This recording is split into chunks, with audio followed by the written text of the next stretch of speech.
Bien, buenas tardes alumnos. Empezamos la clase entonces formalmente.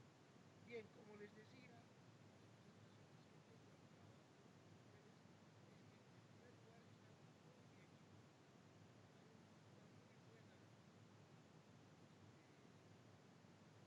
muy buen rendimiento en el trabajo. Ya tienen ideas, ya tienen nociones, ya saben que están presentes, saben cómo hacerlo.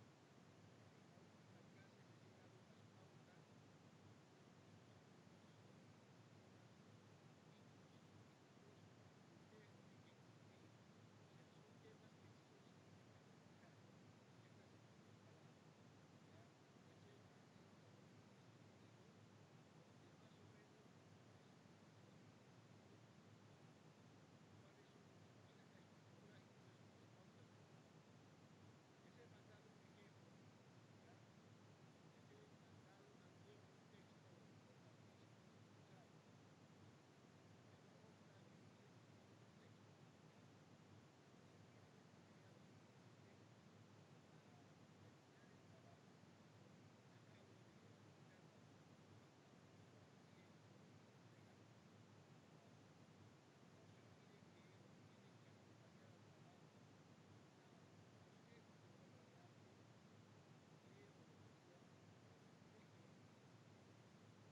centro y periferia.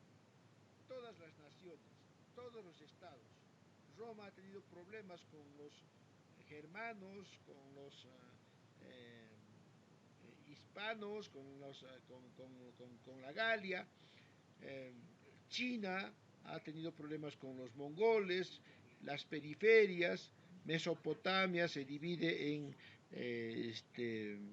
Caldeo Asiria y Babilonia, y las provincias, ¿no es cierto? Los incas tienen problemas con las periferias, los incas tienen problemas con los collas del sur, algunos que no se adaptan e incorporan, y ni qué hablar de los grandes enemigos de los incas, los cañaris, que ocupan el barrio de Santa Ana, con catacas o chasqueros porque eran tan enemigos de los incas que los españoles los confiaban sus documentos. Chasqui no significa el que corre y lleva un documento, chasqui significa el que maneja y es confiado en los documentos, ¿no?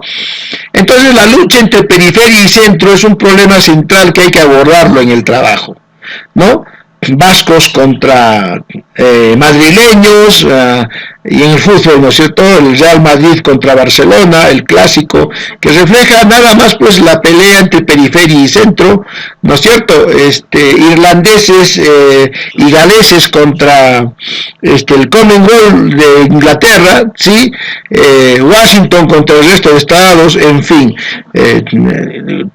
México DC contra California Norte contra estado de Veracruz, en fin, es un problema permanente, ¿no? Y esto está reflejado en el Corpus Christi, ¿no? El Corpus Christi no es sino una lucha entre centro y periferia ritualizado, ¿no? El cuerpo de Cristo que tiene que unir a todas sus partes.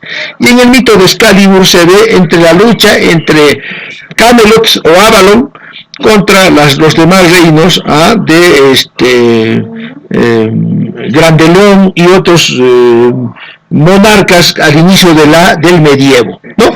Este problema del centro y la periferia es permanente, y mucho más en el Perú, después de las revueltas borbónicas y la formación de la República del Perú, donde Lima se constituye en un centro contra las provincias, ¿no? Debido a la guerra interna que hubo entre criollos versus el resto del Perú, ¿no?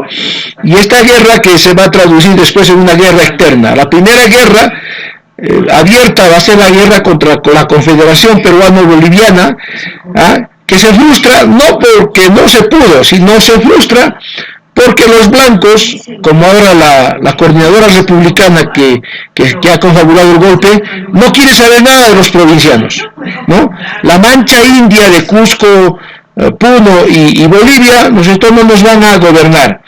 Y hasta noticias hay del mal hablar y cómo se burlaban de Salaverry y Santa Cruz, ¿no? Entonces, hay una especie de racismo en ciernes en toda esta lucha del Cusco. ¿Por qué es importante que trabajemos las regiones, y en este caso Cusco? Primero, por una razón académica. La manera en que ustedes van a abordar el problema nacional tiene que ser desde los asuntos de Cusco, ¿no? Para hacer el trabajo inferencial, ir de lo conocido, de la situación significativa cusqueña, de vuestro contexto al resto del país. Entonces, cuando trabajen economía, sociedad y política, tienen que ver Cusco. Y desde Cusco también se puede explicar el Perú, ¿no? ¿Y por qué es importante Cusco? Por algo sustancial, su ubicación. Ya hemos hablado del triángulo estratégico, ¿no es cierto? Cusco está ubicado, y aquí está la figura que ustedes están viendo, en el triángulo estratégico. El triángulo estratégico es la zona estratégica geopolíticamente de América del Sur, desde la cual se tiene acceso a todos los espacios de recursos y relaciones internacionales e intersociales.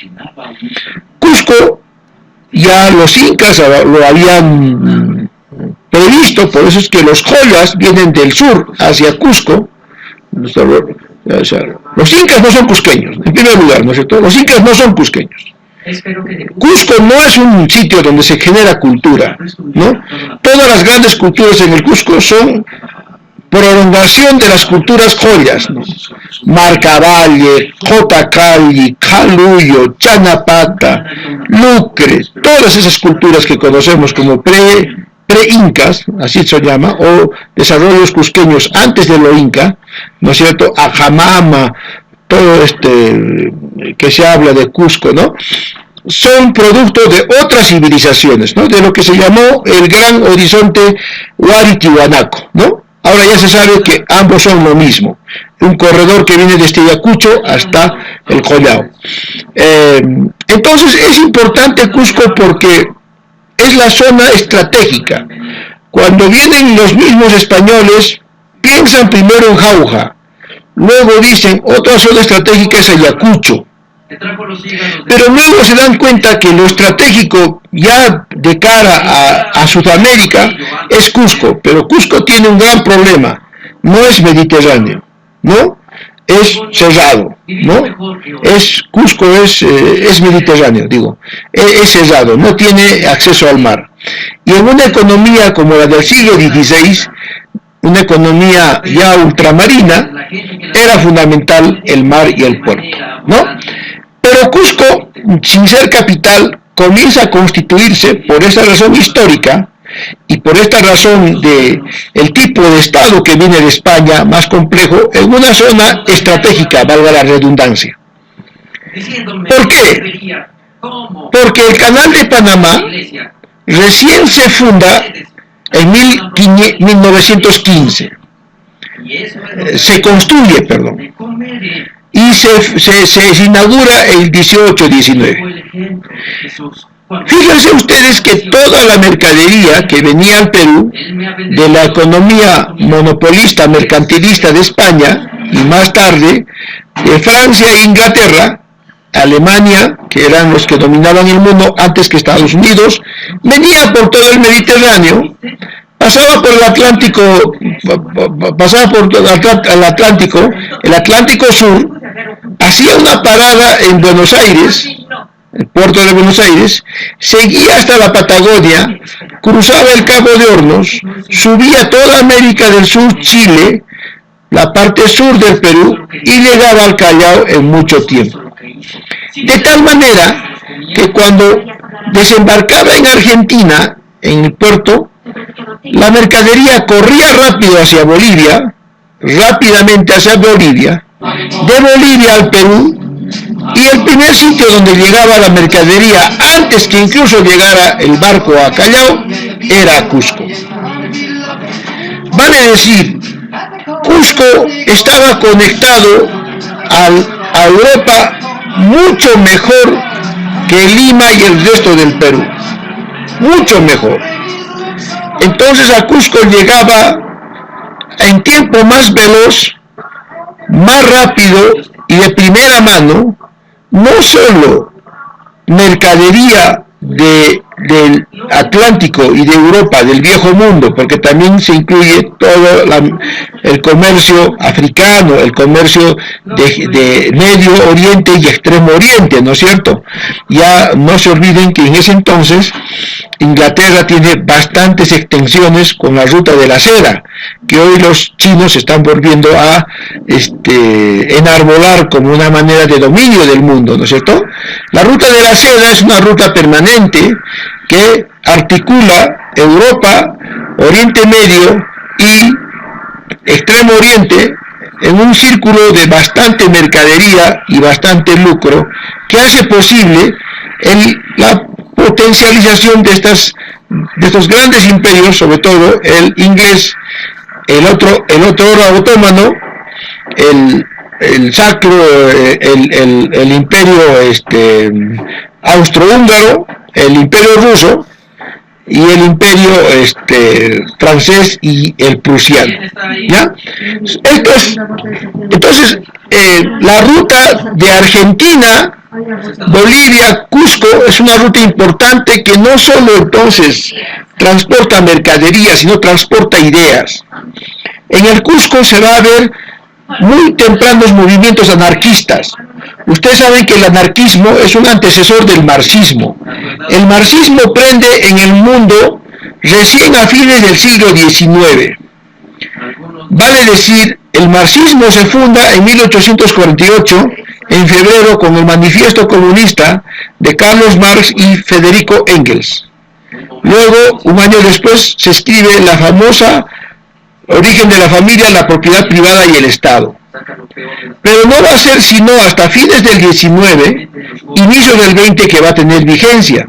Los movimientos que más fuerza van a tener son los movimientos anarquistas. ¿Y qué es el anarquismo? Es un movimiento que postula que no debe haber Estado y que todo tiene que ser acción directa sin organizaciones, porque las organizaciones de por sí son pactos perversos que distorsionan cualquier tipo de justicia e igualdad en el mundo. Entonces, estos movimientos llegan al Cusco, comienzan a desarrollarse junto con el indigenismo, con un orgullo fuertemente incanista, que era el resultado de la respuesta a la guerra con Chile. La guerra con Chile se pierde por una falta de unidad nacional, casi igualito como lo que está ocurriendo ahora con la pandemia. Mientras el ejército chileno estaba en las puertas de Lima, Piero la estaba robando el presupuesto y se estaba yendo a Europa. Iglesias le estaba dando el golpe a Godoy. Godoy estaba peleándose con ¿cómo se llama estos? Pardo, y así. Entonces, había una pelea entre nosotros, con Chile en la puerta. Igual como ahora, pelea entre mafias cuando estábamos en plena pandemia, ¿no? Los peruanos no aprendemos. Entonces, la guerra con Chile había disparado en el Cusco un sentimiento de orgullo incanista. El orgullo incanista era reconstruir el imperio de los incas en nuevas circunstancias modernas, y Cusco había cerrado sus filas en torno a eso ante el desprecio de Lima y la pelea histórica que teníamos entre Lima y Cusco, criollos y la Mancha India, ¿sí? Entonces, tenemos esto aquí en Cusco, tenemos esta situación grave, ¿no es cierto?, de un alejamiento de Lima, pero también esta situación favorable de una conexión cercana con Argentina, que a la sazón una de las potencias y una de los focos más importantes del mundo en cuanto a desarrollo. No se olviden que Argentina va a albergar a los italianos en crisis, sobre todo los italianos del sur, y no se olviden ese cuentito que es parte del libro de Edmundo de Amicis, que se llama Corazón. Corazón es un libro, que Italia edita para la formación del nacionalismo italiano que estaba disperso. Se unifica Italia bajo ese librito, y ustedes verán que en ese librito que se llama Corazón, en cada mes escolar hay un cuento de cada región de Italia, y en uno de los cuentos se habla de los Apeninos a los Andes, la historia de Marco, ¿no es cierto? Marco, cuya mamá tiene que viajar a Argentina y lo deja al niño, y el niño va a buscarla, ¿no? Esa historia de Marco, ¿no?, que la han llevado a la televisión y que ha quedado en nuestros, sobre todo de los cincuentones y cuarentones. Quizás si preguntan a vuestro papá les pueda contar, ¿no? Entonces, Argentina significaba eso, y Cusco era un sitio fundamental para Argentina, ¿no? Una conexión. Dicho sea de paso, tengo una hermana mayor que es parte de esa conexión, estudió allá, y muchos argentinos que venían acá a vivir. Tenemos una muy buena empatía con los argentinos, pese a que también fueron parte de la invasión de la Confederación Peruano-Boliviana. Bien, Entonces, ese es Cusco. Cusco es una zona demasiado, digamos, con un desarrollo regional, casi con una personalidad propia. Y otro aspecto fundamental a tomar en cuenta es la revolución industrial, que si bien es dura, revolución industrial de tecnología, pero en el fondo explotación, cambia también la figura de Cusco y la del Perú. Los ferrocarriles. Los ferrocarriles se crean para explotar materia prima. En el norte los ferrocarriles van a exportar y van a trasladar caña de azúcar fundamentalmente, algodón, ¿no? En algunas zonas pescado, que es poco. En otras se va a empezar a explotar los minerales de carbón. Se va a empezar con el cobre y luego con el hierro. En el sur, el ferrocarril tiene como finalidad fundamental la exportación de lana. No nos olvidemos que en Hampshire, en Lancashire, en Lyon y en Londres hay toda una revolución lanera industrial. Una revolución de los tejidos, ¿no es cierto? Que junto con la materia prima de la seda y el material de ovino, más el material de los camélidos del sur, y ya la mezcla de algunos elementos sintéticos, se produce la revolución de la ropa, se llama así, del tejido y de la costura. Por eso que Cusco también va a tener muy buenos modistas, y en la familia yo tengo uno de ellos y también las hijas. Los modistas van a ser una parte importante de la historia del Cusco a partir de esa revolución de tejidos, de lanas y de casimires. El ferrocarril entra al sur del Cusco en 1908 y rompe el circuito que tenía Vilque. Vilque es una ciudad que está entre Puno y Cusco, al sur de Sicuani, desde donde se hacía el acopio a partir del rescate, que era casi robo de lana. Se les robaba a los campesinos urbanos y se les daba un precio que ellos ponían. Se acopiaba la firma Ricketts y Roberts, donde trabajó mi papá, donde vivió, nació y murió mi papá, la firma Roberts, ¿no es cierto? La firma Roberts, la firma Ricketts y la Gibson, ¿no es cierto? Que después terminaron vendiendo artefactos y siendo proveedores del gobierno en su economía keynesiana cepalina de acaparar todo. Por eso que se dio la crisis de Velasco, ¿no? Entonces esas firmas acopiaban lana y vía Sicuani, Arequipa, Matarani la llevaban a los puertos, y de los puertos iban hacia las grandes fábricas de la revolución industrial anglosajona y francesa fundamentalmente, también norteamericana, que empezaba también a competir. El ferrocarril no solo cambia la configuración económica, se crea Sicuani. Sicuani no existía. Sicuani es una ciudad creada a partir del ferrocarril y la explotación de lana. Vilque articula todo el altiplano con Arequipa, y Arequipa se potencia a partir de la lana de Puno. Así que los arequipeños no me digan ahora que han sido autónomos. Arequipa es grande gracias a la lana de los camélidos del sur. Y obviamente también al espíritu aguerrido de los arequipeños, trabajadores fuertes de origen aymara, cuyahuas, la mayoría de ellos, pero también la sangre inglesa y francesa que entró en el siglo XVIII con toda una fuerte ética de trabajo y desarrollo que le dio a Arequipa una potencialidad que hoy tiene grande y estructurada. El ferrocarril no solo cambia el mapa económico y geopolítico, sino también cambia el mapa mental. Junto con el ferrocarril vienen ingleses, obviamente, y junto con los ingleses vienen evangélicos, ¿no? Los evangélicos tienen una misión que es luchar contra el catolicismo. Y lo primero que hacen, los evangélicos tienen como misión que el cura no te lea la Biblia, tú lees la Biblia. Entonces, ergo, necesitan formar escuelas para alfabetizar a los niños. Las primeras grandes escuelas y los primeros grandes sistemas de alfabetización en el Perú. ¿Alguien tiene prendido el micro? Por favor, ciérralo. Por favor, ¿alguien tiene prendido el micro?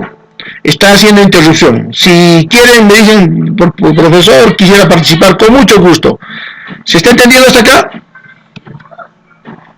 Quiero hacer un comprendido, de repente se están durmiendo. ¿Se está entendiendo hasta acá, Catherine? Miriam, ¿se está entendiendo hasta acá? Miriam. Miriam. Miriam, ¿se está entendiendo? Jeremy, ¿se entiende? ¿Se está escuchando? ¿Sí? ¿Alguien puede hablar? ¿Puede prender su micro? Washington, ¿se entiende, no es cierto? ¿Continúo? Sí, profe. Perfecto. ¿Te está interesando? ¿Sí? Guadalupe Berenice, ¿se está entendiendo? Guadalupe, perfecto, continúo. Entonces, las primeras evangelizaciones y cambios de mentalidad, de alguna manera emprendedora, democrática, ¿no? Nos guste o no, viene con la religión, ¿no? No hay que ser fanáticos de irse contra la religión o por religión, ¿no? Hay que tener pensamiento equilibrado. No hay nada malo ni bueno en la historia, todo tiene un papel. Lo malo y lo bueno tienen que ver con categorías morales del momento. Si no haces daño a nadie, si no matas, si no vas contra los valores esenciales de la vida, lo malo y lo bueno es muy relativo. Entonces los evangélicos vienen con toda esta carga. Entonces uno de los factores por los cuales en el Cusco hay una bastante progreso político es por la evangelización que hacen las firmas inglesas y evangélicas. Otra de las causas es porque en Cusco el incaísmo había dejado la presencia de instituciones fuertes, prehispánicas, coloniales y republicanas, había dejado una población con una conciencia política muy fuerte. De tal manera que Cusco entonces, a partir del incaísmo y toda esta tradición jesuítica, se constituye, y la tradición de un sacerdocio que genera bastante cultura. No nos olvidemos que el sacerdocio en el Cusco es un sacerdocio evangelizador muy fuerte. Entonces Cusco se va a desarrollar como un centro fundamental de desarrollo. Aquí pongo la foto de Chinchero, no solo porque ahí va a estar el aeropuerto, no solo porque Chinchero está cerca a Maras, que es una zona importante, sino porque Chinchero es un sitio fundamental antes y ahora. Chinchero une 3 pisos ecológicos fundamentales. El piso ecológico del valle, porque tiene un camino hacia el valle, el piso ecológico de la Puna y la Pampa, donde están los camélidos, y a partir del valle el acceso hacia la selva. Aquí se desarrolla mucho de una cultura andina con fuertes ribetes de poder y autonomía. Aquí está desarrollándose lo que se llama el Marquesado de Oropesa. ¿Qué es el Marquesado de Oropesa? El Marquesado de Oropesa es una especie de estado dentro del estado. Un estado que se forma a partir de los jesuitas con los herederos de los incas que están en Vilcabamba, herederos de Manco Inca, Titu Cusi Yupanqui, Saidi Tupac y Tupac Amaru. Primero, este es el Valle Sagrado de los Incas, Yucay, toda la zona de Urquillos, ¿no es cierto?, donde en la actualidad tenemos un desarrollo del turismo, pero también de una agricultura exitosa, que podríamos ir hacia una agricultura que promueva el valor agregado, que diversifique la economía hacia la industrialización, las finanzas y quizás también la tecnología. Cosa que no ha hecho el turismo ahora, y ese es uno de los puntos que quiero tratar en esta tarde.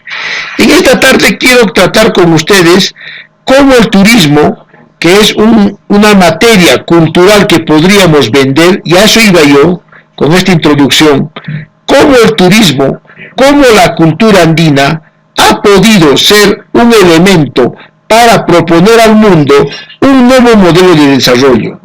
Se puede vender cultura, como la estamos vendiendo en el turismo, pero en nuestro caso hemos vendido cultura, pero no hemos sacado provecho de ella. Hemos debido vender cultura y con el dinero que obteníamos de la venta de esa cultura, hemos debido cambiar nuestro patrón económico, desarrollar otra producción, porque la cultura tarde o temprano se va a agotar. Entonces, la venta de la cultura como un patrimonio fundamental del Cusco no dio resultado. Y entonces, para que ustedes pongan en vuestro trabajo este tema, para que digan qué es lo que tenemos que hacer, les voy a explicar ahora qué es lo que ha ocurrido. ¿Cuáles son los planes de venta de cultura que se han presentado en el Cusco? ¿Cómo vendemos cultura? ¿Cómo hacemos de la cultura un gran capital? Les voy a mostrar dos planes en esta tarde, dos planes de cultura que han fracasado y que les va a servir. El fracaso o el estudio del fracaso de estos planes culturales les va a servir a ustedes, señores alumnos, para ver qué podemos hacer para mejorar esta venta de cultura. ¿Cómo es vender cultura? Te vendo mi cultura, te vendo los incas, que son, a decir del mundo, la cultura más perfecta, próspera, paradisíaca que hay. Te vendo los incas, te vendo una pequeña España en América, ¿ya? Porque Cusco está diseñado como España, la arquitectura española, sus obras coloniales. ¿Alguien ha prendido su micro, por favor? ¿Alguien ha prendido su micro? Bueno, entonces era eso, yo te vendo cultura. Entonces, ya hemos dicho, ¿cómo se vende cultura? Yo te vendo cultura, pero no para que yo me quede con cultura, sino vendo cultura, ¿no es cierto?, para cambiar la economía, ¿no es cierto?, para diversificar la economía y dar el salto cualitativo, ¿no es cierto? O sea, te vendo cultura, obtengo dinero de esa venta de cultura, turismo, ¿no es cierto?, y con ese dinero, con ese recurso, yo debía cambiar mi patrón económico. No solo quedarme vendiendo cultura, porque eso cualquier rato se va. Es como la juventud o el deporte, ¿no es cierto? Un deportista tiene hasta los 25, 26 años y ya está muerto después, ¿no es cierto? Pero si no ha acumulado bien su dinero, si no ha hecho una inversión en ese tiempo, muerto, después ya no tiene nada. Por eso tienes muchos deportistas que terminan mal. Igual es la venta de cultura. Yo vendo cultura mientras me compras, acumulo dinero, invierto en agricultura, invierto en industria, fortalezco mi aparato financiero, porque si no tengo aparato financiero no voy a tener soporte, y de ahí puedo saltar a lo tecnológico. ¿Quién hace eso? Hay un primer caso de venta de cultura, de venta de la cultura, y lo transformo en otro tipo de recurso. Uno de los primeros que ha hecho esto, y casi nadie lo ha estudiado, es el gran Martín Pío Concha. Martín Pío Concha es un empresario muy joven, distinto, con una mentalidad distinta, que aprovecha todo el mito del Paititi, el mito incaico del Paititi, que la Paititi significa el mito del dorado. El mito del dorado que viene de todas las culturas. El mito del dorado es un mito que nace en los semitas, todavía en los inicios de la cultura de Mesopotamia, en Canaán, en Ur, luego en Canaán, y Canaán se transforma en la cultura judía, ¿no es cierto? Y luego los ismaelitas y los israelitas. Los ismaelitas vendrían a ser los árabes. También el mito del paraíso está en la cultura india. También el mito del paraíso está en la cultura china. También en la cultura africana, egipcia. Entonces es un mito que recurrente en todos los humanos que implica la vuelta a nuestra infancia. Cuando uno tiene miedo, ¿qué es lo primero que dice? Mamá, ¿no es cierto? El mamá implica un retorno a la infancia. Y todos los problemas que tenemos nosotros, todos los problemas psicológicos, se han originado en una irresolución de problemas infantiles.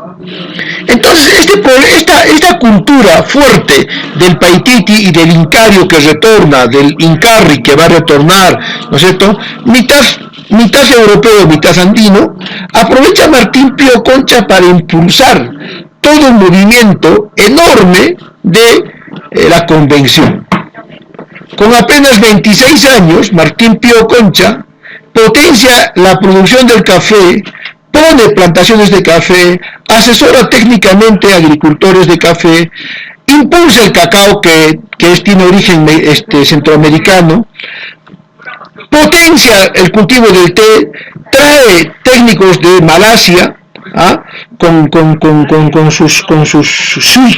sus turbantes y cambia toda la economía. Entonces, eso es uno de los ejemplos de cómo, ¿no es cierto?, se cambia venta de cultura. Eso es lo que realmente se llama industrias culturales, y no lo que ahora hace el Ministerio de Cultura Swing, ¿no? El Ministerio de Cultura Swing que dice que industria cultural, pero no tiene ni de industria ni de cultura, ¿no? Entonces, eso es lo que realmente se llama industria cultural. Yo vendo la cultura, vendo Cusco, vendo el Paititi, pero yo te vendo café, te vendo un cacao de primera calidad, te vendo té, pero también te vendo otros productos, achiote, mandioca, yuca y todo ello, ¿no? Martín Pío Concha es un gran influyente del Cusco. Muchos dicen que sin Martín Pío Concha, ¿no es cierto?, dueño de la hacienda Santana, donde ahora está Quillabamba, ¿no es cierto?, no hubiera podido haber desarrollo en el Cusco, ¿no? Es un hombre que tiene cantidades de propiedades en el Cusco, y una de ellas, la casa que está ahora donde está el Museo Machu Picchu, que en realidad se llama Museo Jairaminga. Tú entras a ese museo, todo es Jairaminga. Machu Picchu apenas es 1%, ¿no? Un hombre influyente que tiene también su casa en Coyotayo, en Urubamba. He tenido la suerte de hacer un trabajo para Copesco sobre este hombre, y por eso les hablo con este conocimiento, ¿no?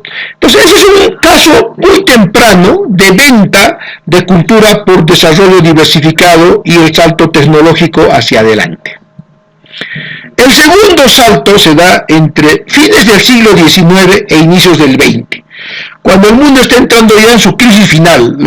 La revolución industrial y el modelo de Estado-nación cerrado y beligerante neocolonial está entrando a su momento final, previa a la Primera y Segunda Guerra Mundial, a la formación de nacionalismos y comunismos, que son las expresiones más radicales de la historia.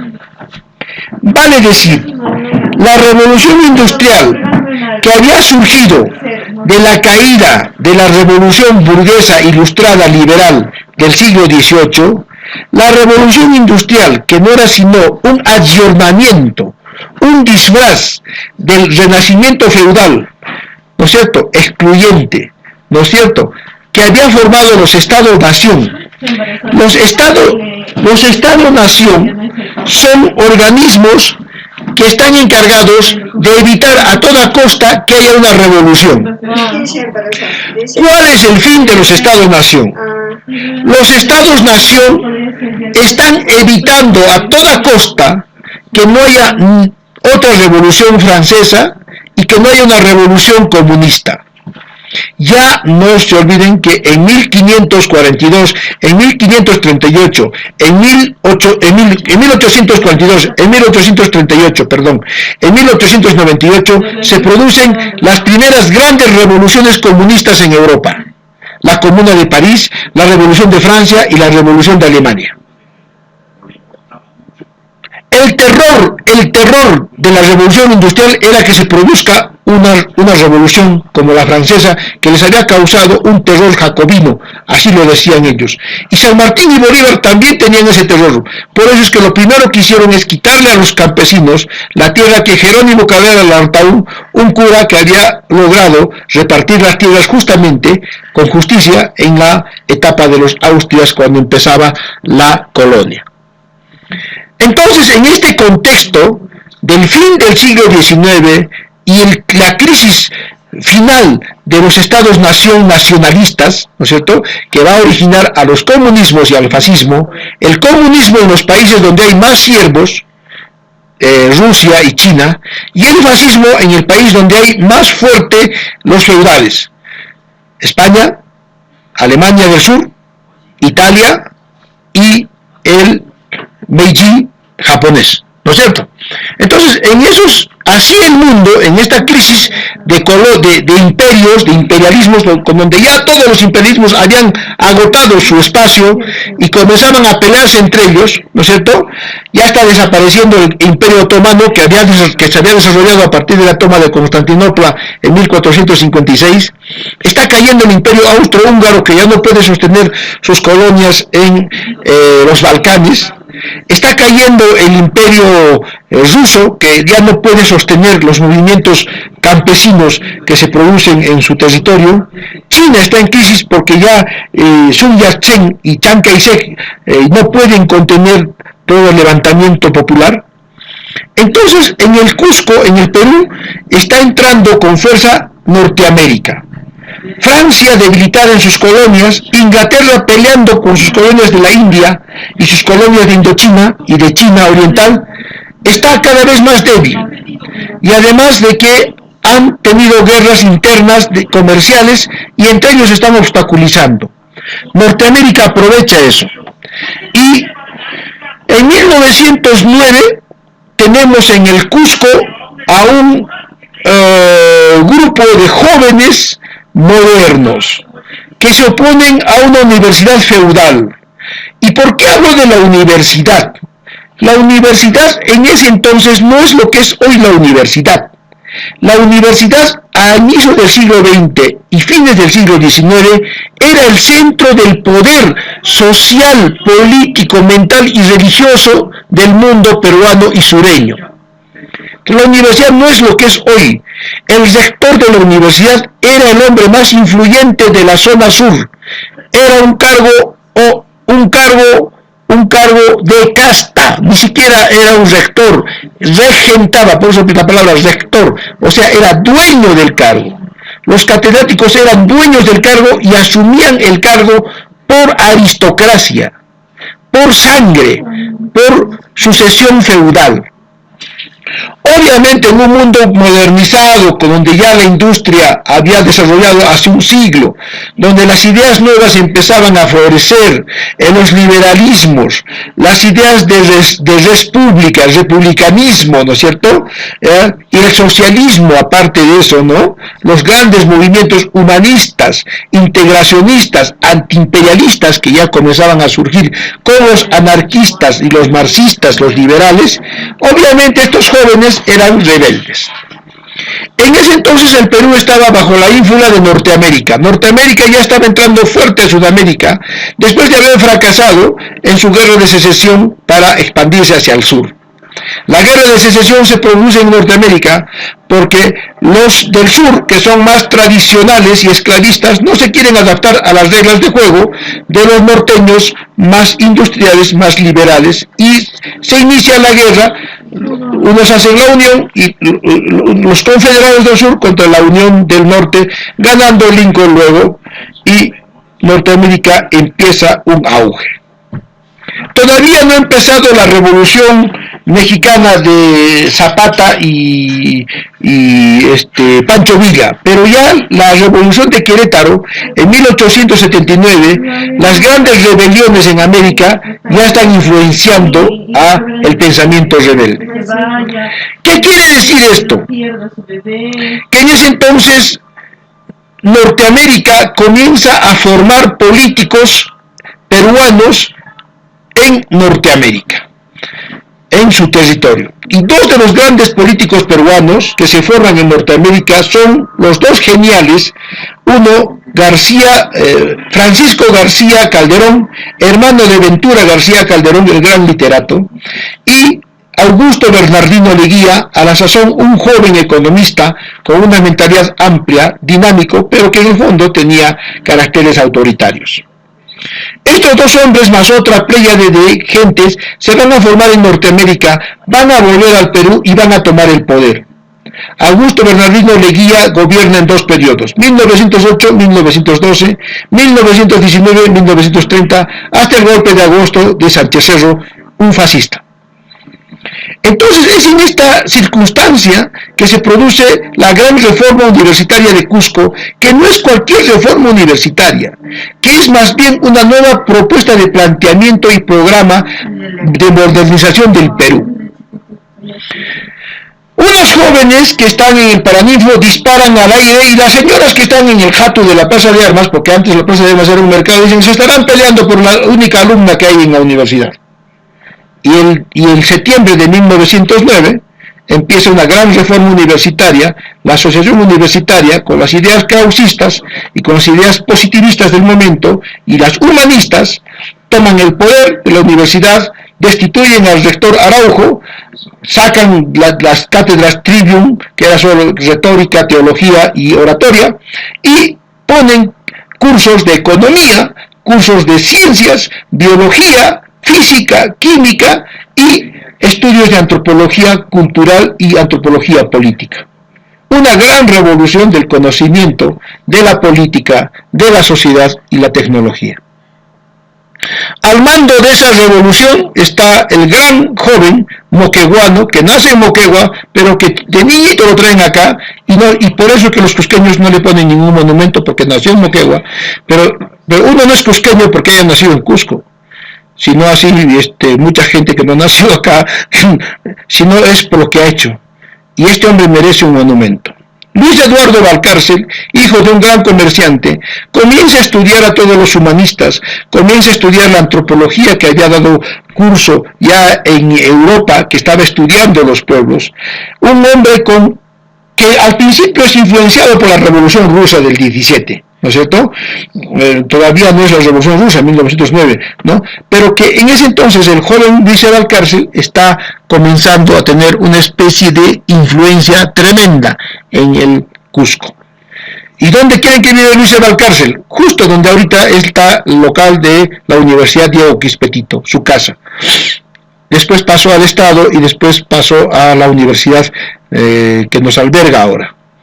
Este hombre va a articular todo un programa hacia adelante, un programa fundamental, basado en las ideas del gran Porras Barrenechea, el gran Jorge Basadre y el gran González Prada, que ha sido invocado estos días en la encerrona en un poema lindo, el día martes. Entonces, este hombre, Luis E. Valcárcel, que está aquí, que lo ven en la foto, articula todo un movimiento enorme. Se conecta con Estados Unidos y Estados Unidos se conecta con él. Y detrás de Luis de Valcárcel están grandes hombres que han hecho no solo una promoción cusqueña, sino de América.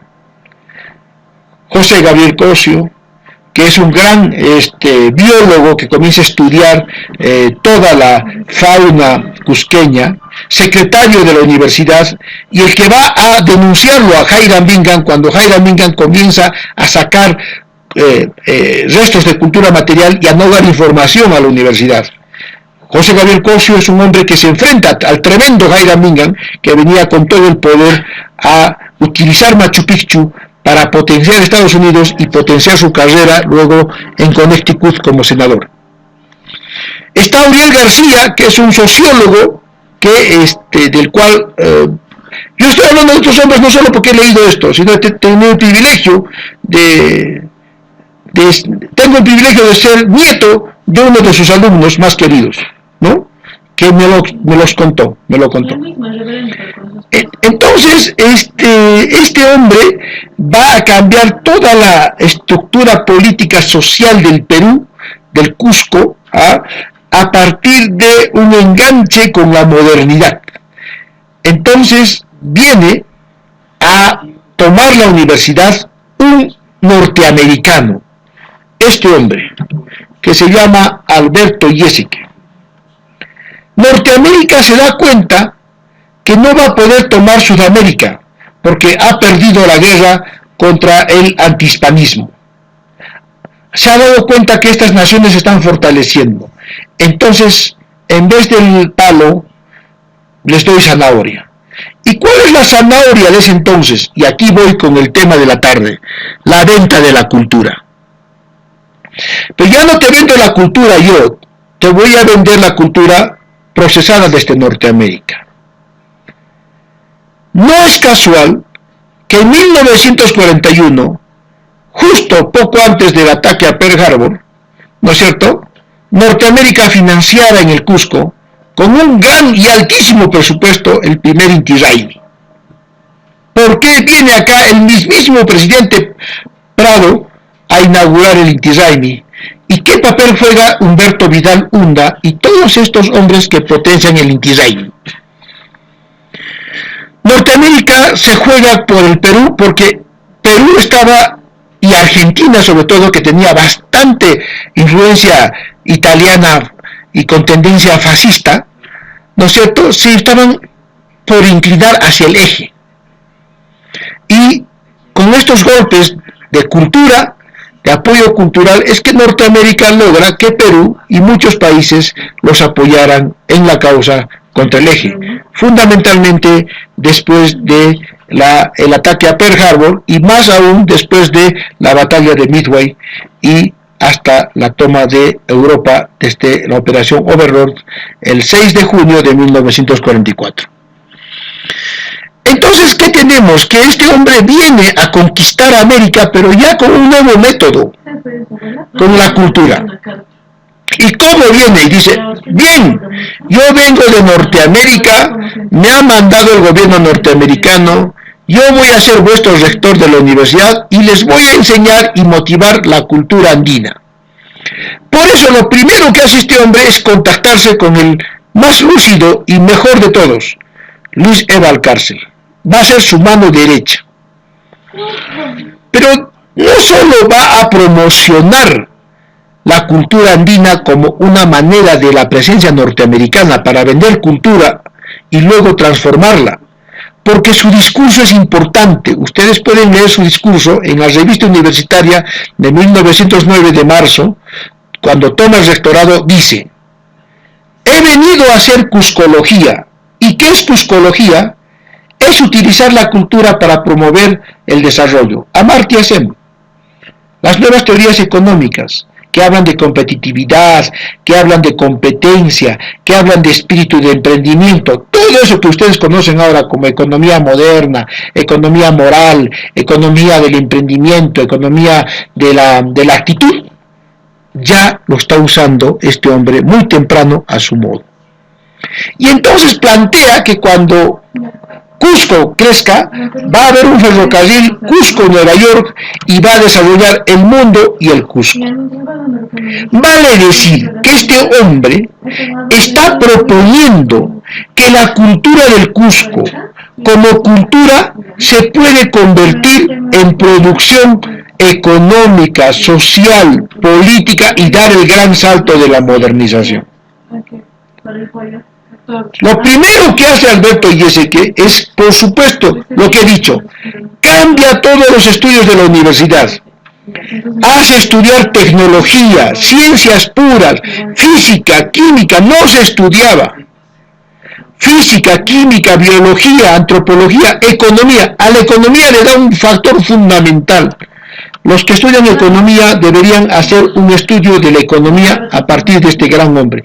Por eso que Cusco tiene muy buenos economistas. Muy buenos economistas. Uno de nuestros mejores economistas en Cusco es Efraín González de Olarte, de quien me acuerdo bien que cuando fuimos a un curso, preguntó, entró así todo barbón, ya está viejito, y dijo, ¿quién es Oliverio Cromwell?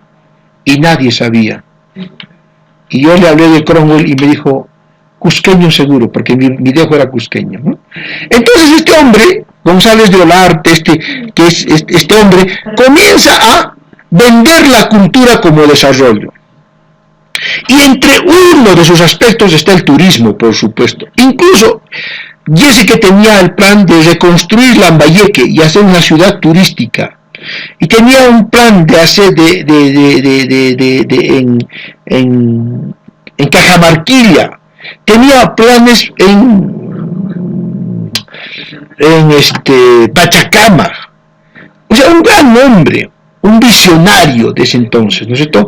Se daba cuenta que la parte nacionalista, ¿no?, que estaba aprendiendo en Europa, ¿no?, con guerras nacionalistas, con discursos racistas que habían llegado hasta el racismo, movía el mundo. Es lo que llama la Weltanschauung, ¿no es cierto? El espíritu de los pueblos que se mueven, ¿no? Eso que hemos perdido, pero que ahora se está recuperando, ¿ya? Entonces, ese era el plan de este gran hombre, ¿no? Y este es el que lo trae a Bingham. Y dice, oye, ya, yo te armo todo el marco y tú me disparas un discurso cultural. Descúbreme algo. Ahora ya se sabe, ¿no?, por los estudios de Donato Amado, de Omar Gallegos, por los estudios de Paulo Gertz, por los estudios de Mariana Moll-de-Pis, que Machu Picchu pues estaba ocupado toda la vida. Se conocía totalmente y era un sitio intensamente ocupado, ¿no?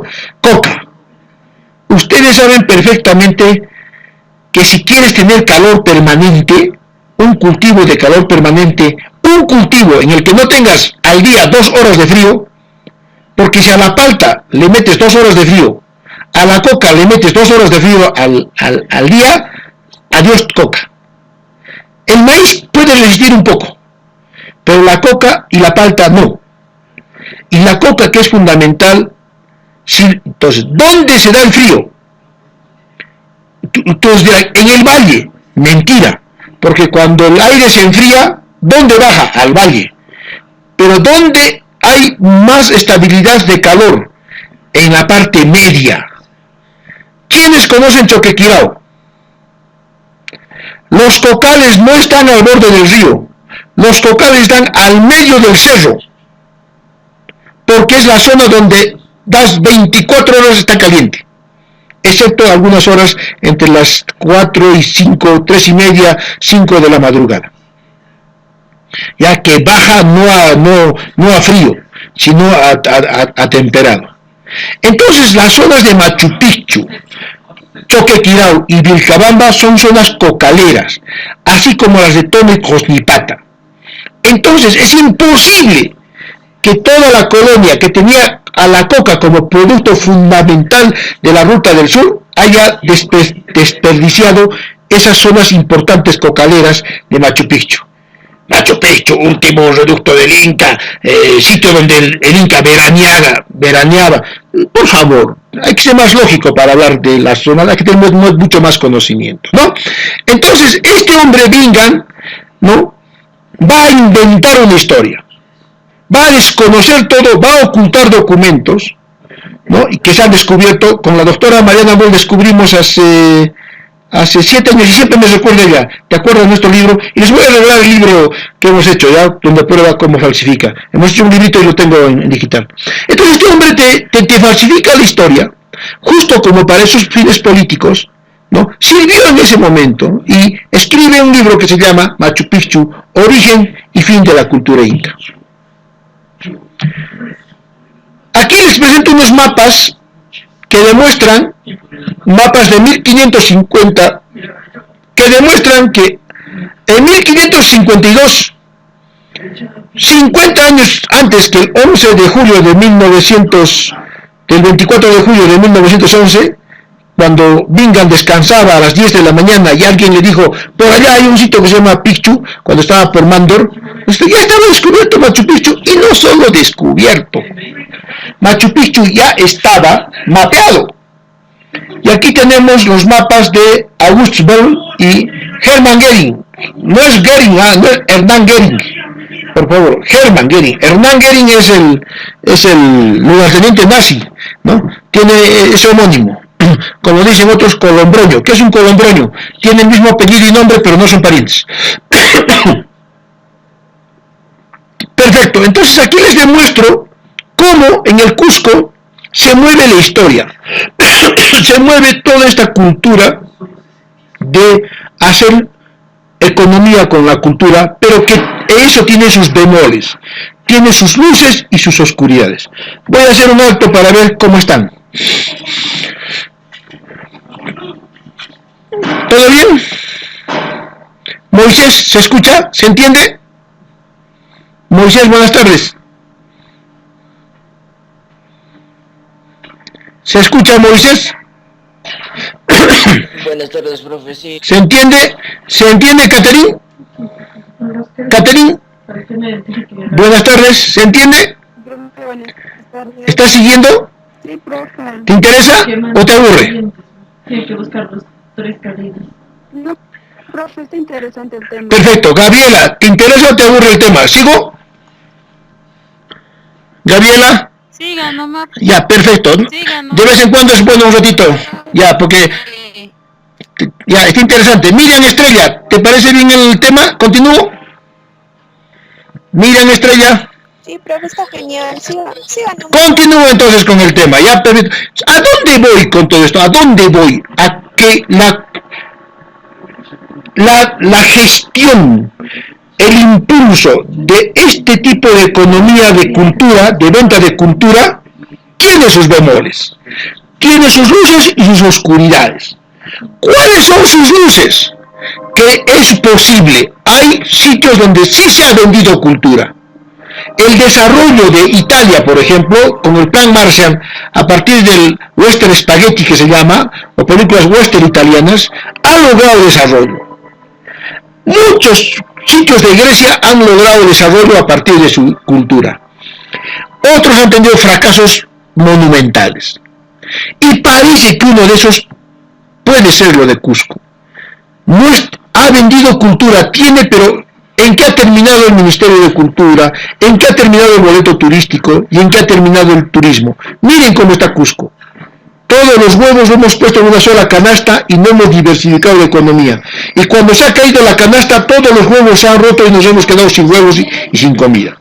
Aquí estoy demostrando cómo, desde ese entonces, si bien tenemos un Bingham que nos ha dado luces sobre Machu Picchu, ha potenciado Machu Picchu, eso sí, es imposible desconocerlo. Y cuando yo hacía un trabajo con la antropóloga Joy Reid, una antropóloga canadiense, me tocó hacer un equipo, una maestría de la Flaxo, probamos que el turismo hasta el momento no está imbuido de ciencia, sino que repite el guión de Hiram Bingham, y eso lo lleva al turismo a que solo se concentre en grupos que buscan exotismo.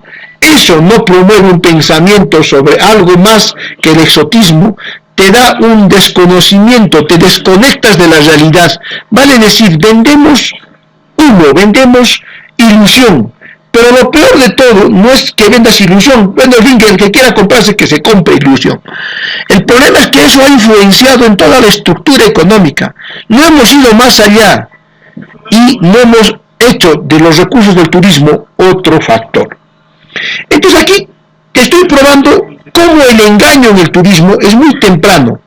Fíjense cómo Bingham desde temprano ya está falsificando, está ocultando estos documentos. Pero también demuestro que en este momento el turismo y el vender cultura también te genera un daño contra el patrimonio. Aquí les presento este documento, se llama la Constitución de una empresa, se llama la empresa Huacas del Inca. Fíjense, esta empresa se llama Huacas del Inca.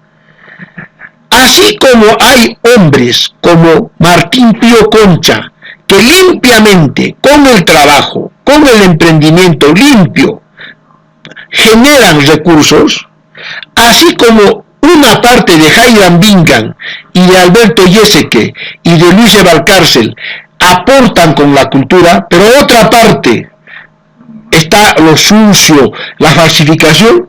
Igual en el emprendimiento del siglo XIX hay oscuridades. ¿Quiénes creen ustedes que son socios de esta empresa huaquera? Esta es una empresa huaquera que huaquea oficialmente, Recién es en este último tercio de siglo en el que estamos hablando de patrimonio cultural, restauración. Ustedes que estudian restauración, ¿no es cierto?, que son alumnos de restauración, recién la restauración es novísima. Por eso nuestra carrera es novísima. La restauración, la conservación de bienes culturales, la puesta en valor y restauración y conservación, que son tres conceptos distintos, ¿no es cierto?, y que muchas veces al confundirlos alteramos el original, ¿no es cierto?, hacemos nuevas construcciones al gusto del arquitecto y del arqueólogo, y a veces el arqueólogo cree que solamente arqueología es hacer cuadrículas y excavar, cuando esa es la última ratio de toda una formación epistemológica, ¿no es cierto? Entonces la huaca del Inca demuestra cómo en ese entonces el huaqueo era legal. Y que adivinen quiénes eran empresarios. Aquí está, mire, para que no me digan, profesor, usted está inventando, aquí está. Les presento el documento original. Ricardo Palma y Andrés Avelino Cáceres. Ricardo Palma, el bibliotecario pobre, el gran Palma de las tradiciones peruanas. Andrés Avelino Cáceres, el brujo de los Andes, ¿no? Y qué dirán los santauristas que han tramado el golpe también, ¿no? Entonces, fíjense cómo acá tenemos otra falsificación. Machu Picchu, origen y fin del Imperio Inca, ¿no? Y hay un libro muy bonito que yo les recomiendo leer, si no lo tienen les voy a prestar para fotocopiar, no está en digital, se llama Josco Pacarina Moderna. Y tuve el privilegio de presentar de Yasmín López Lenzi, una joven cusqueña, residente ahora en Berlín, en la Universidad de Múnich, hizo una tesis filológica sobre las diferentes ediciones del texto de Hiram Bingham, donde denunciaba Yasmín cómo Hiram Bingham inventaba la historia de Machu Picchu de acuerdo a los contextos. ¿Quién es Hiram Bingham? Y aquí viene la pregunta para ver quiénes son los que manejan la industria cultural en el Cusco, para que ustedes en vuestro trabajo vean qué propuesta tienen. Hiram Bingham tiene el perfil de esos exploradores chabacanos. No es explorador propiamente dicho, no es un Darwin, no es un von Humboldt, no es un, ¿qué te digo?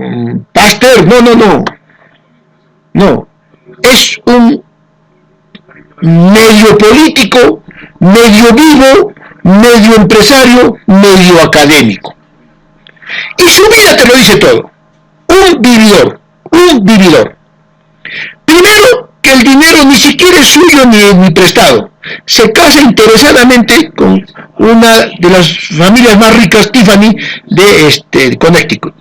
Ya, su plata es la esposa la que le financia todo. Ya, pero uno diría, pero es que no está mal eso, no, claro, no está mal. Pero él después le traiciona a ella, traiciona a su país y entra en unas trafas terribles en la crisis del 29, es apresado, lo cogen en operaciones falsas y después es botado de la familia. Pero lo peor de todo de Hiram Bingham es que aprovecha su descubrimiento de Machu Picchu para ser senador de Connecticut. Y es un alaracoso, es un hombre que tiene... O sea, este es Hiram Bingham, ¿no? Mitad demonio, mitad ángel, un hombre que nos ha ayudado mucho a impulsar empresa, todo lo que tú quieras, pero también falsificaba. Y aquí está mi tatarabuelo, el cartógrafo de Choquequirao, que era, ¿no? Este es mi tatarabuelo, se llama Emilio Colpaert, ¿ya? Y aquí está el mapa de Choquequirao también. Entonces, esa es época. Y luego Cusco también tiene acontecimientos fundamentales. O sea, no solo tienes a Binghams o a vivos, ¿no?, en el Cusco. Tienes también gente muy buena. Esto de que todo lo privado es malo es una especie de satanización que nos ha hecho una un pensamiento falsamente marxista, yo diría, ni siquiera de izquierda, ¿no? Porque la izquierda tiene que ver con revolución y la revolución tiene que ver con evolucionar hacia adelante, ¿no? Nos han hecho creer que todo lo privado es malo, y cuando nosotros somos privados, pues, ¿no? Lo privado es importante en nuestras cosas, no, tú no puedes regalar tus cosas, tiene que haber justicia social, por supuesto, ¿no? Y esta es la empresa de tejidos Lucre, y esta es una central hidroeléctrica. ¿Por qué he puesto esta foto de central hidroeléctrica? Porque se empieza a tener un gran salto en los patrones energéticos. Del patrón cebo, ¿no?, que se vendía para las lámparas, pasamos al patrón electricidad. Del patrón chorrillos y obrajes pasamos al patrón fábrica de tejidos. Y estos hombres, estos empresarios, no eran para nada de horca y cuchillo gamonales, eran hombres más libertarios.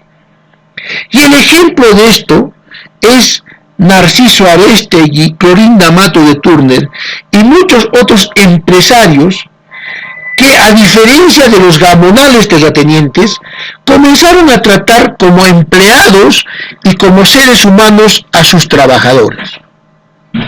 De tal manera que en Cusco hemos tenido desarrollos no solo empresariales, sino modelos de equilibrio social. El tren es otro de los elementos fundamentales de la cultura. Jóvenes, yo no me voy a morir si no rescato la ruta Ollantaytambo, Pachar, Piscacucho, Machu Picchu. Esa es una ruta popular, por lo cual el tren debe pasar con harta gente y con hartos vagones. ¿Por qué solo 2 empresarios se han apropiado de esa ruta? Y nosotros tenemos que ir a Quillabamba subiendo el Abra Málaga con tremendo esfuerzo de combustible y bajando por Alfamayo, San Juan, hasta Santa María, Quillabamba. El tren, así como es un símbolo de la explotación, de la revolución industrial que explotaba, también tuvo su parte de un transporte popular y democrático. ¿Por qué el tren se ha convertido en un elemento de lujo solo para el manejo turístico? Es otra de las cosas que no debemos soportar y no debemos tolerar. Tenemos que recuperar la ruta Ollantaytambo, Pachar, Piscacucho, hidroeléctrica Machu Picchu. Sí o sí. Y yo tengo la experiencia de alguien personal. Un amigo mío, muy amigo mío, estaba ganando las elecciones en las encuestas. Dirigentes apristas, de izquierda y de derecha, se le acercan con empresarios de ese entonces Perú-Israel, hoy Belmont, y le dan 2 maletas de plata y le dicen: saca de tus propuestas la expropiación de esas zonas. No quiero hacerlo, y le hundieron la campaña y casi lo matan. Entonces tenemos aquí que el tren, como ya hemos dicho al principio, juega un papel sustancial, sobre todo en la parte biológica. Fíjense, en la época antes del tren en el mundo, un poblador originario de una zona cálida no podía estar mucho tiempo en una zona fría y viceversa. Hay registros de muertes masivas en la colonia de gente chachapoya cálida que era transportada a zonas quechuas o punas y viceversa. El tren cambia ese patrón biológico. La población poco a poco, al cambiar de pisos ecológicos, va adaptándose del frío al calor y del calor al frío. Rompe esa barrera que había antes, ¿no es cierto? Por ejemplo, el Chukchu El chuxchu es una enfermedad propia de los migrantes serranos que por pobreza se van hacia la selva. Y hay una enfermedad, hay una danza, no sé si ustedes han visto el terala, que no se llama terala, no sé por qué le dicen terala, se llama yunquiño así. Y esta danza da cuenta de cómo los serranos, los que vivimos a 3.200, 3.400, 3.800 metros sobre el nivel del mar, moríamos en masa cuando nos íbamos a la zona de los llamados upichos. Después del tren ya no ocurre eso, porque el tren te adapta, te genera anticuerpos y te va conectando. Gran parte de las pandemias en el pasado eran por los aislamientos de anticuerpos. Ahora más bien es por la difusión del turismo y los viajes. Lucre, que es una fábrica que todavía está funcionando como Chetuyo y va a ser museo y es un ejemplo de industria. Clorinda Mato de Turner, asociada a las ideas de emprendimiento. Clorinda mismo era una empresaria porque temprano enviuda y como es viuda y una mujer emprendedora, sufre todo el odio del machismo cusqueño y gran parte de su obra es una lucha contra esa invisibilización, contra esa anulación de la mujer sola. Si no estás casada, si no eres no eres nadie. Y ella dice, no necesito ser de nadie, yo soy, y pelea. Chetuyo, que todavía sigue produciendo. PER 39, entonces ya hemos dicho un primer modelo de cómo la cultura se puede convertir en industria y en un pivote enorme de desarrollo, ¿no es cierto? Ya. Ahora vamos a presentar el segundo modelo. El segundo modelo es el PER 39. Estamos en los años 70. Ha fracasado económicamente la reforma agraria. Ha triunfado socialmente, para la justicia social y para la política ha triunfado. Hemos derrotado a los 3 grupos guerrilleros que había en el Perú. En el norte Belando, en el sur de la Puente Uceda y en la selva Javier Heró. Los 3 focos de la guerrilla son derrotadas por la reforma agraria. El APRA obstruye al Ejecutivo. Belaunde sale como una propuesta de los grupos no apristas y no comunistas, progresistas de la ciudad, del campo, del Perú profundo, funda su partido entre andahuaylas, chincheros y Uripa, ¿no? La Lampa de Oro, ¿no? Por eso es que hay una plaza que se llama La Lampa de Oro en Andahuaylas dedicado a Acción Popular, ¿no? Y hasta ahora nadie lo toca, ¿no? La Lampa, porque es una tradición de los hacendados y campesinos andahuaylinos. Entonces estamos en los 70, fracasa la reforma agraria en su parte económica, ¿no es cierto? Las guerrillas están ya reveladas, ¿no? Los petrodólares se han disparado con la guerra de Yom Kippur, ¿no es cierto? La Guerra Fría ha entrado en su sabotaje económico, ¿no? Como venganza contra la guerra de los 6 días y el devastamiento de Oriente petrolero, Siria, Egipto, Arabia Saudí, ¿no es cierto? Los países árabes crean la OPEP y la OPEP te dispara el petróleo, el patrón oro pasa a patrón petróleo y la crisis se viene.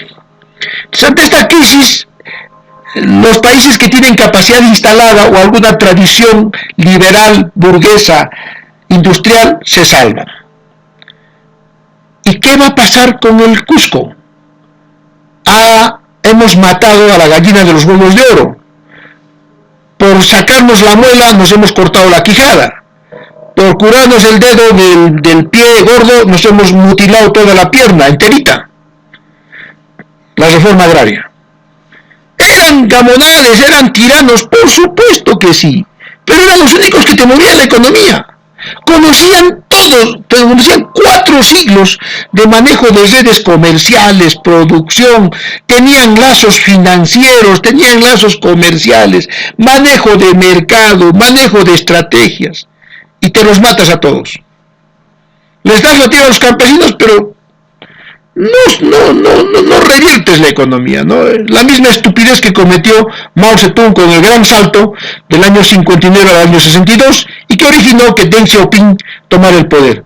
Vuelve Mao Zedong, pero ya un Mao Zedong sádico, un Mao Zedong senil, y muere Mao Zedong y Deng Xiaoping de nuevo viene y toma China y conserva la hoz y el martillo, pero una economía capitalista, pero de la más salvaje. Eso no se pudo hacer en el Cusco y en el Perú. Entonces la UNESCO y la CEPAL, las economías de controlistas, ¿no? Había fracasado la Alianza para el Progreso. En los años 60, John Fitzgerald Kennedy, viendo que se gastaba más en armamentos y ya ante la terrible derrota en Corea, que habían perdido la mitad de Corea, ya vislumbrando que Vietnam iba a ser un desastre iba a ser Vietnam, ya lo estaba viendo él temprano, pero eso favorecía a la gran industria armamentística y política dura de Norteamérica. Entonces es asesinado a la Alianza para el Progreso, que era una especie de revolución sin comunistas, comunismo sin comunistas y sin guerra, fracasa. Entonces él lanza lo que se llama el PER 39, la UNESCO. ¿Qué es el PER 39? Los pueblitos tienen restos arqueológicos. Los pueblitos tienen restos muy lindos arqueológicos prehispánicos. Pero lo que más tienen los pueblitos del sur del Perú, los pueblitos surandinos del trapecio andino, son sus ciudades coloniales. Y aquí presento la foto de Coporaque. Quien conoce Coporaque y sus arcos son lindos, es una ciudad colonial. Yauri con sus torres, ¿no? Y esto lo estoy presentando porque acabo de hacer un trabajo para la municipalidad de Yauri, de los arcos, ¿no? Y si gustan les envío el trabajo para que lo vean. Entonces, ¿en qué consiste? Entonces, juntan a los mejores arqueólogos, antropólogos, arquitectos, estudiantes de arte, profesionales de arte, ¿no? Y comienzan a hacer un catálogo de sitios a visitar, o sea, disparan hacia el turismo, ¿no? Entonces, ¿cuál es el plan? Remodelamos estos sitios, los ponemos en restauración, fíjense ya para ustedes, para ustedes justo. Miren cómo la restauración, o sea, la carrera que ustedes están estudiando, tiene que ver con el desarrollo, ¿no? Lo ponemos en puesta en valor, lo ponemos lo restauramos, lo conservamos, lo ponemos en puesta en valor, y con esto disparamos la economía. Cosa que fortalecemos la actividad agropecuaria. La actividad agropecuaria con éxito puede crear valor agregado, podemos saltar hacia la industria, hacer algunos productos de quesos, sobre todo agroindustria, ¿no es cierto? No solo agropecuaria, sino agroindustria. Hacemos una base financiera, ¿no es cierto? Mejoramos la base financiera y salimos de esto. ¿Cuál va a ser el operador del PER 39? Le vamos a poner Convenio Perú-UNESCO. ¿Cuál es su cifra? Copesco, Convenio Perú-UNESCO, ¿no? Y muchos envidiosos que no trabajaban con Copesco decían, ¿qué es Copesco? Es que pesco de la UNESCO, ¿no? Ya. Entonces, fracasa esto. O sea, segundo intento de vender cultura por desarrollo. Fracasa. Fracasa por la burocracia, fracasa por la corrupción, por todo eso que estamos haciendo en el curso. Fracasa porque no tenemos un Estado institucional, pero lo mismo que está pasando ahora. Nos peleamos entre nosotros mientras la pobreza está matándonos, la pandemia nos está matándonos, ¿ya? Lo mismo. Falta de participación ciudadana, los partidos ya estaban en decadencia, el narcotráfico era más importante que cualquier economía, todo el Estado está metido en narcotráfico, miles de millones de toneladas de pasta básica están circulando como si nada por el Perú, Bolivia, Ecuador, hacia la frontera con Colombia. Pablo Escobar los está recibiendo, los está procesando y toda la mafia norteamericana lo está metiendo por California y el sur de Estados Unidos. Entonces, el PER 39, que era un gran proyecto de vender cultura, Y la cultura, convertirla en diversificación económica, en valor agregado, o sea, cambio cualitativo de la economía, no se produce. El gran aeropuerto, como centro pivote internacional, también fue todo un fiasco. Algunos dicen que las tierras donde se planeó, porque este aeropuerto todavía está basado en los planes del primer gobierno de Belaúnde, y muchos dicen que hasta este plan tiene que ver mucho con las zonas de los grandes empresarios y élites axiopopulistas del momento, ¿no? Ahí vemos a un avión Lanza, uno de los 4 que cayó en el Perú, matando mucha gente.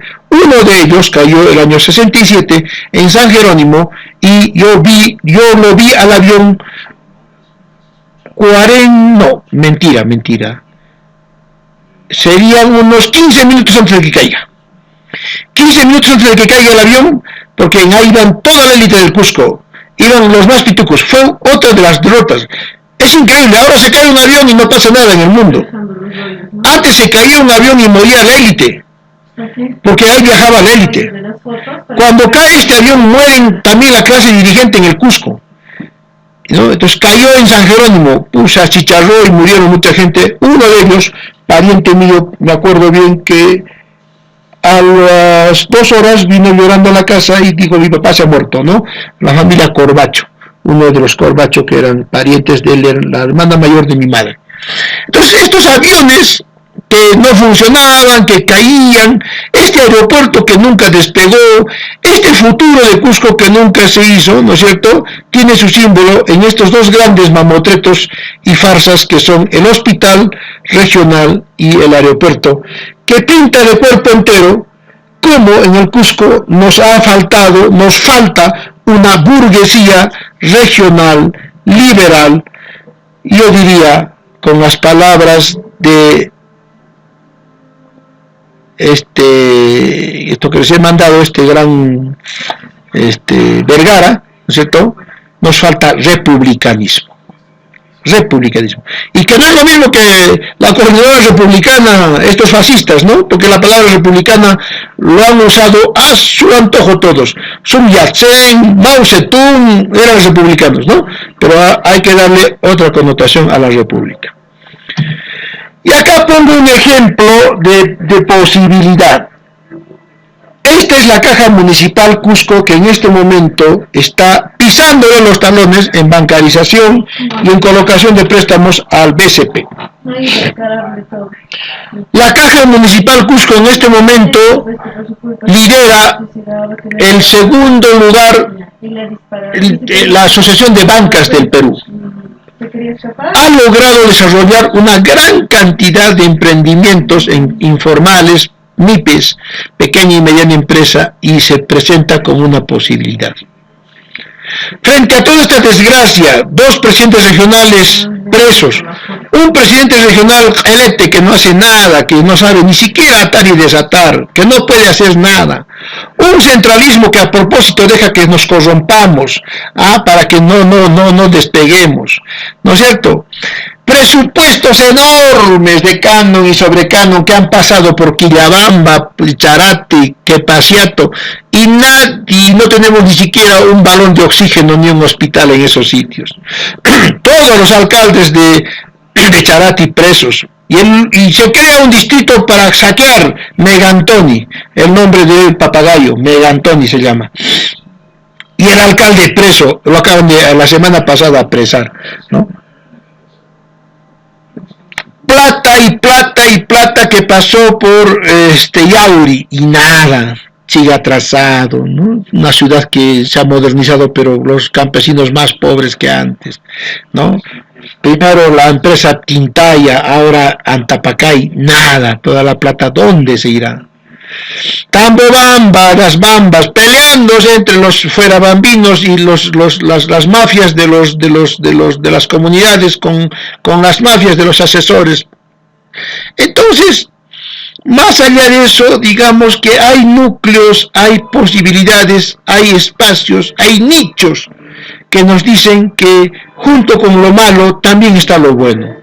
que no hay que meter todo en el mismo saco y que el mundo no es blanco o negro. Ese pensamiento de que el mundo o es blanco o es negro, tienen que sacarlo de vuestra cabeza. El mundo es matizado. El mundo tiene matiz. Hay posibilidades de desarrollo. Y esto era lo que quería, jóvenes, compartir con ustedes para explicarles cómo Cusco sí tiene posibilidades. Entonces tenemos lo oscuro y la luz. Tenemos lo claro y lo oscuro. Hemos visto ambas partes de la película. Y personalmente yo creo que sí hay posibilidades de seguir adelante y de mejorar. Hasta acá yo y empezamos con el debate. ¿Qué les ha parecido esta exposición?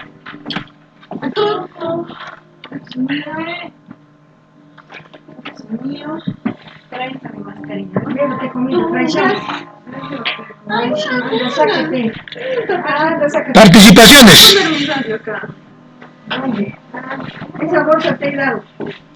Participaciones.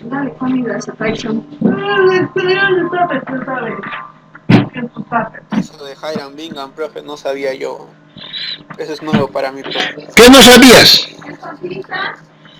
Lo de Hiram Bingham, profe. ¿Qué aspecto de Hiram Bingham? He hablado tanto de Hiram Bingham. ¿A cuál de los aspectos te refieres? La mayoría, porque no, en el colegio no te enseñan eso, pues. No te enseñan sobre el descubrimiento de Machu Picchu y todas esas cosas. Cualquiera pensaría que Hiram Bingham era una persona, un Nobel, pero no era así, pues, en realidad. Les voy a dar dos videos, ¿ya? Les voy a mandar un video de Hiram Bingham que lo ha hecho la TV Perú. TV Perú hizo un video muy bonito de Hiram Bingham, documentado. Y este libro que acabas de ver de Hiram Bingham les voy a mandar ahorita, ¿ya? Para que lo leas. Con todo, probado con todos los documentos. ¿Está bien? ¿Les va a gustar? ¿Sí? ¿Qué me dicen? Sí, profe. ¿Sí? Sí, profe. Ya.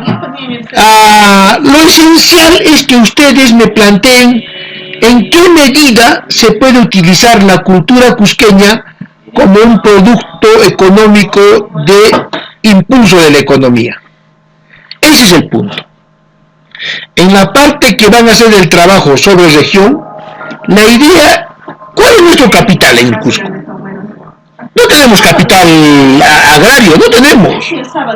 No tenemos capital industrial, no tenemos. ¿Qué tenemos en Cusco? ¿Tenemos capital tecnológico? No. Nuestro capital sigue siendo nuestra cultura. El asunto es cuánto tiempo más nos va a acompañar con nosotros la cultura, porque de pronto el mundo después de la pandemia, nadie sabe si querrá volver de nuevo a Cusco o habrá cambiado su visión. Pero si viene todavía 1 o 2 décadas, podríamos aprovechar para tomar el poder y convertir la cultura en algo más que solo especulación, sino toda la plata que consigamos de la cultura, meterla en agricultura, en industria, en tecnología. Ese es el punto. ¿Qué dices, Gabriela?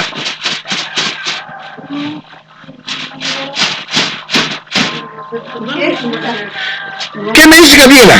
¿Qué me dices, Guadalupe? Kiara estaba levantando la mano. Kiara, dime.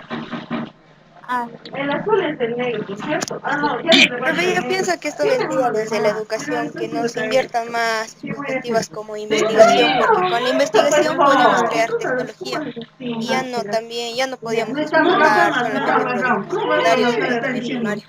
Claro, pero también estamos a poderosos que piensen así, a poderosos con hígado y con estómago cusqueño. Eso tienen los arequipeños. Los arequipeños tienen industriales y poderosos arequipeños que se fajan por Arequipa.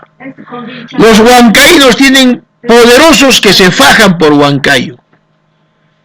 ¿No? Los países más atrasados son los más corruptos. Las regiones más atrasadas son las más corruptas. Las que tienen recursos pero se los despilfarran.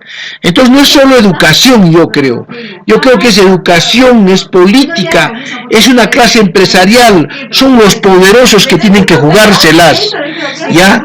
Entonces es mucho más que solo un aspecto, es varios aspectos a la vez, ¿ya? Es más compleja. Sí. ¿Qué dice Guadalupe Berenice? Sí, dime quiera. Sigue. Por ejemplo, yo escuché que me estaba explicando que por lo menos a los niños pequeñitos, a ellos se les debería educar mucho más que a los que están en la universidad, porque el Congreso invierte más en la universidad y ellos ya se capacitan, o sea, ellos ya tienen como que memoria y dicen, ya yo puedo, yo lo hago y yo lo voy a hacer, ya, pero en cambio los niñitos más pequeños que están de inicial, de primero, primaria, no saben nada, ingresan a la secundaria sin saber nada y tampoco salen sabiendo nada, por eso es que tampoco producimos nada y no hacemos nada para recuperar eso y por eso es que somos mayormente ignorantes. Y eso creo que viene también de los padres, porque tendríamos que influir también a los padres a que nos eduquen más y nos expliquen y todo eso. Por ejemplo, en mi caso, lamentablemente mi mamá no sabe casi nada. Y como he estado también en esas épocas donde el fujimorismo o Alan García había comprado profesores y había puesto profesores incompetentes que no sabían ni todo, y con causa de eso y con la economía y todo eso, no ha podido estudiar prácticamente bien, como decirlo, pero sí ha terminado la secundaria con una expectativa, pero no lo ha podido lograr, no sabe ni siquiera la historia, pero mi papá sí un poco que sí sabe porque era policía y como que como que su papá le empezó a explicar, te he dicho que tienes que estudiar para un bien futuro y para que expliques a tus hijos, etc. ¿Sabes cuál es la mejor educación? ¿Saben ustedes?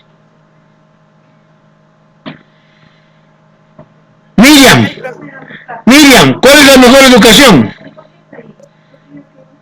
Miriam, ¿cuál es la mejor educación?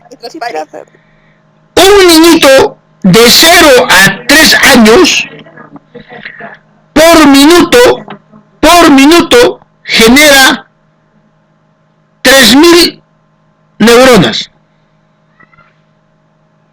por minuto. Solo y sí solo come bien.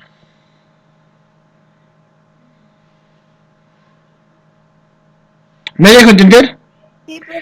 O sea, la computadora humana no se crea antes de los 3 años. No se crea después de los 3 años, perdón.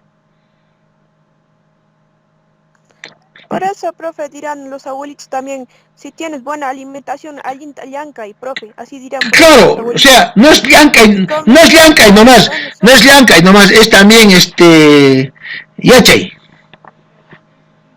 Sí, eso también. Lianca es pues, el músculo. Eso con cualquier cosa, con harina. Pero para esto necesitas proteínas. Carne y carne.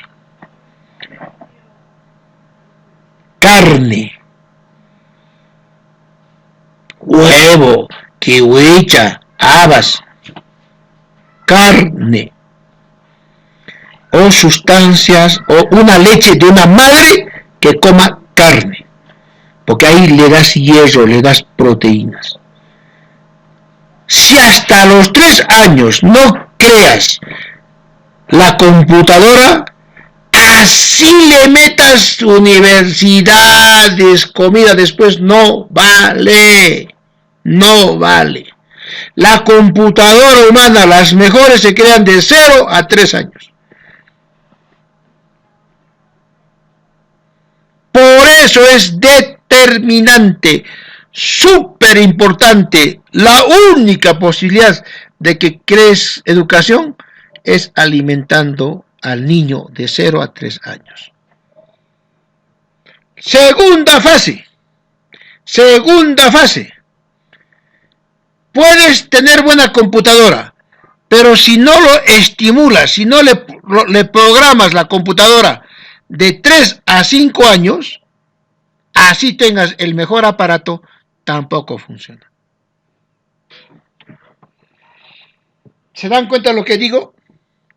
Que de 0 a 5 años, si no te han dado eso, que ya estás ya quemado, así hagas lo que hagas, te esfuerzas, quemadazo, no eres nada. Brutal, ¿no? Lo que digo, ¿sí? ¿Brutal? ¿Sí? Sí, profe. Pero cierto. Eso es verdad.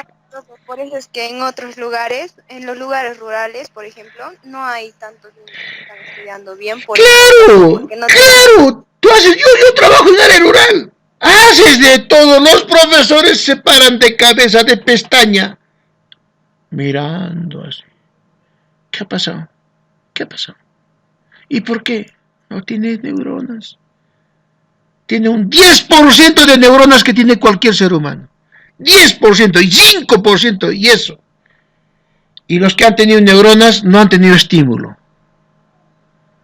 Lo único que haces después de tu vida de los 5 años, lo único que haces es poner en orden tu disciplina y tu acumulación y tu ejercicio. Nada más. Nada más.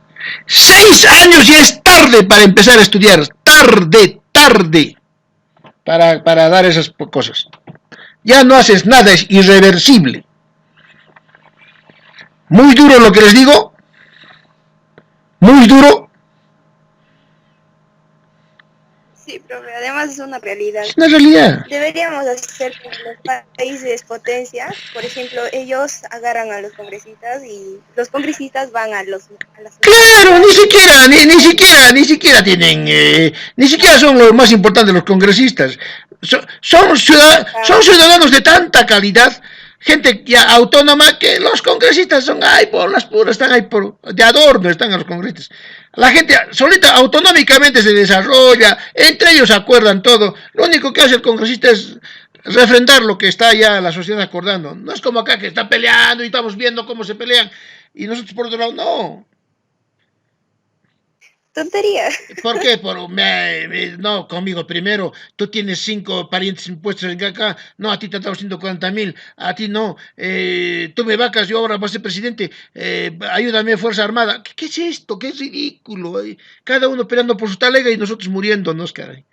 Hay que ser infame, hay que ser realmente basura para hacer todo esto mientras un pueblo está muriendo y pensando en tu talega. Hay que ser basura. Mejor ya no hablo de esto porque me amargo, ¿sabes? Me amargo. Y esto es el fin de la política, el fin. Antes todavía tenías Montesinos con alguna instrucción, era un pillo, pero ahora que Karen no sé qué, Miriam tal, Swing, ¿qué es esto? ¿Dónde hemos caído? ¿Dónde?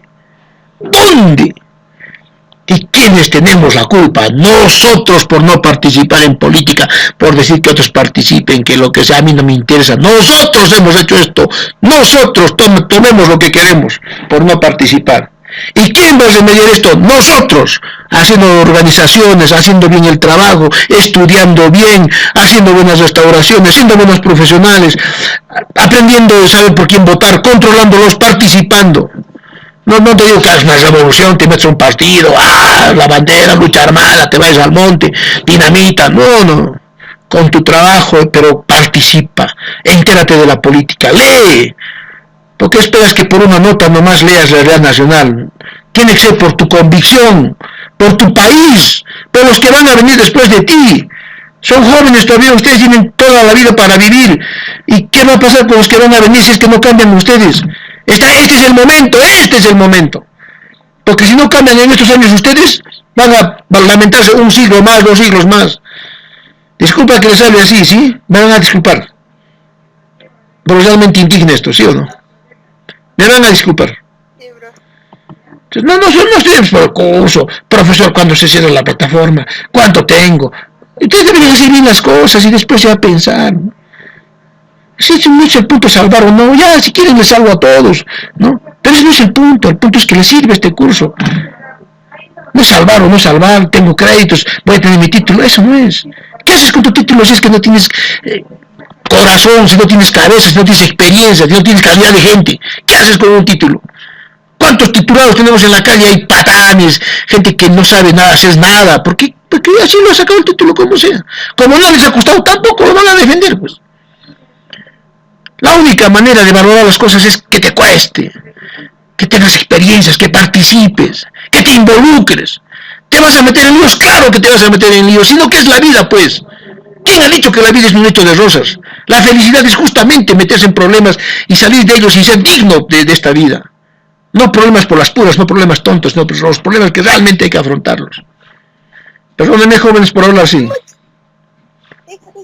Mil disculpas, ¿eh? A algunos les chocará lo que hablo.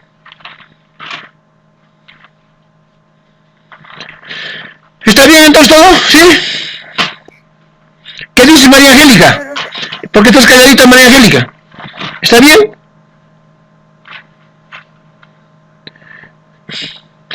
Se ha ido María Angélica. ¿Qué dices, Enric? ¿Todo bien? Enric. Sí, profe. Bien interesante el tema que ha tratado, profe, sobre Luis, ¿no? Va al cárcel, ¿no?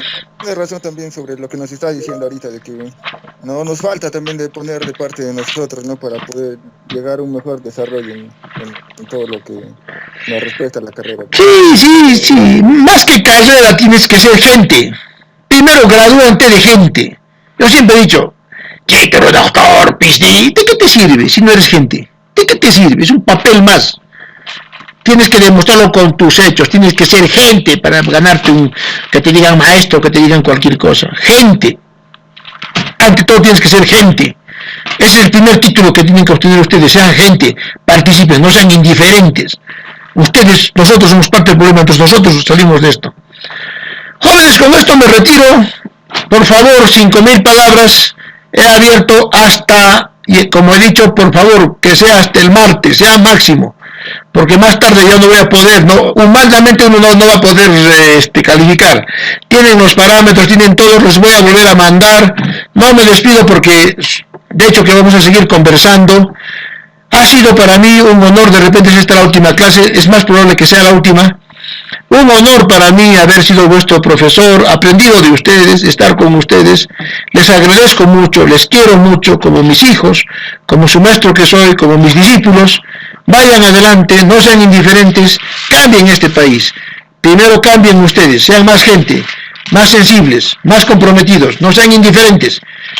¿De dónde sacan eso que no puedo hacer nada por mi país? Todos podemos hacer, solo que no estamos unidos, solo que no confiamos, nos han hecho creer que no podemos hacer.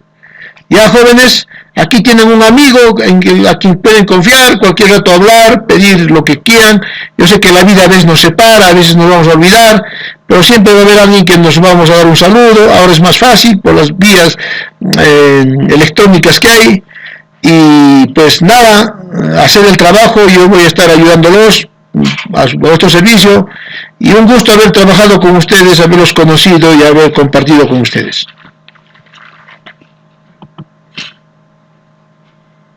Gracias, profe. Igualmente, profesor.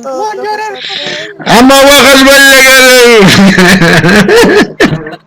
ama bajas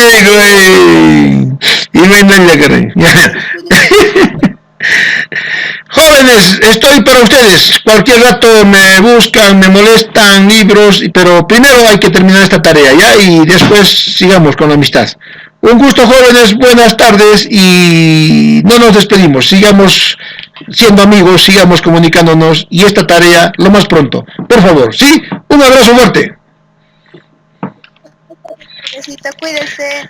Igualmente, De igual manera también ustedes. Gracias por todo. Gracias por vuestra amistad. Gracias.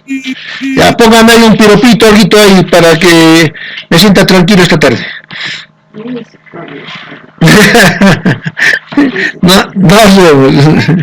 Nos vemos hasta un testamento, hasta siempre, porque Cuídense, profesor. chao Gabrielita, un gusto mamita, gracias por estar siempre. Muchas gracias. Y cualquier cosa mamita para servirte. Nos vemos. Para todos también, para servirlos siempre. Un gusto.